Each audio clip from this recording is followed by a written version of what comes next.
Thank you very much. And Secretary Buttigieg, Mayor, thank you for being with us today. Good to see you again. Um, as a Likewise. as a former mayor myself, I hope your key understanding of the importance of empowering governors and mayors and congressional representatives and not Washington bureaucrats to address the needs of our communities will be reflected in your leadership and your approach to transportation policies.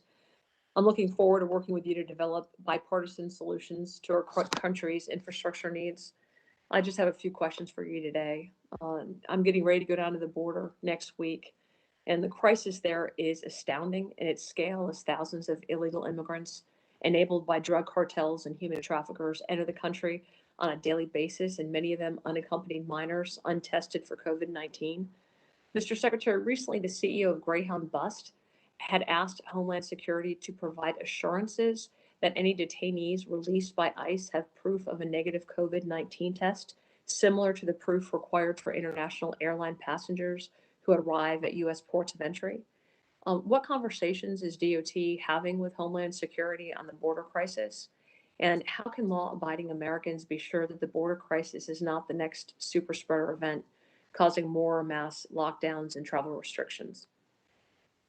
Well, of course, this is an area of concern from a public health as well as immigration perspective. I'll defer to the Department of Homeland Security in terms of the direct handling of the border, as well as, of course, CBP. But I can commit that the Department of Transportation will be working in concert with DHS to do anything and everything that we can in order to support them in meeting their mission and ensuring that there is safety as well as expeditious handling of the conditions at the border. Do you know though, have you had any conversations to date with DOT on this? With DHS, you mean? Specific to the communication from the bus company, I was not familiar with that, but I'll take that back and make sure Or that just we the border follow up. crisis, not just specific to the Greyhound bus request, but just in with about the border crisis in general. Are you having conversations with DHS? I'm with DHS leadership in various interagency contexts from time to time, and they know that the DOT is ready to help in any way that we can. Okay. North Texas, in my district specifically, are home to DFW Airport and American Airlines, and right next door is Love Field in Southwest. In fact, I think there's more aviation employees located in District 24 than any other district in the country. We've passed multiple relief bills out of Congress as a band aid to stop the bleeding. But these stopgap measures will do little to stimulate the recovery of the industry. So, how will you work with Congress to rebuild those jobs and make the industry stronger?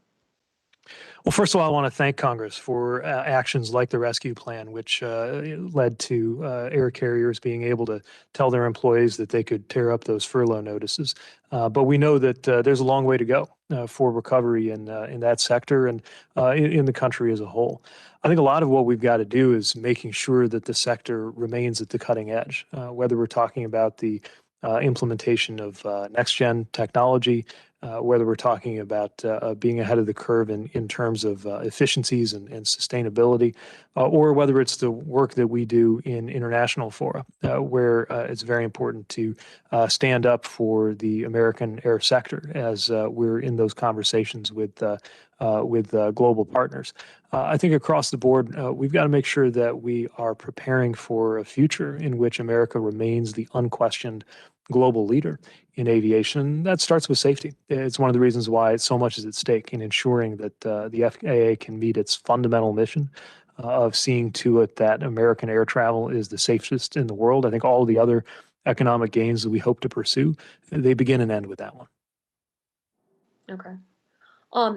Troy Nels, my counterpart in Texas, another freshman, had asked you about the donor states. I want to push a little bit farther on that because I think there was a point in there that he may have missed. Texas contributes about 212 million more dollars to the trust fund than the state received. North Texas, and this is my point, North Texas is one of the fastest growing regions in the country, with many people moving from highly taxed and highly regulated states such as California and New York.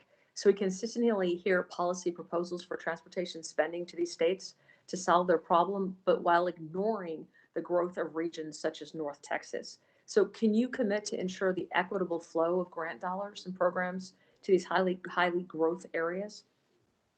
Certainly, the equitable distribution of grant dollars is very important to me and to this department, and we need to make sure that we're taking account of the fact that an area like North Texas or any other in the country may not look like it did when some of these formulas got locked in, and I do want to work on that together with you. Excellent. Thank you very much.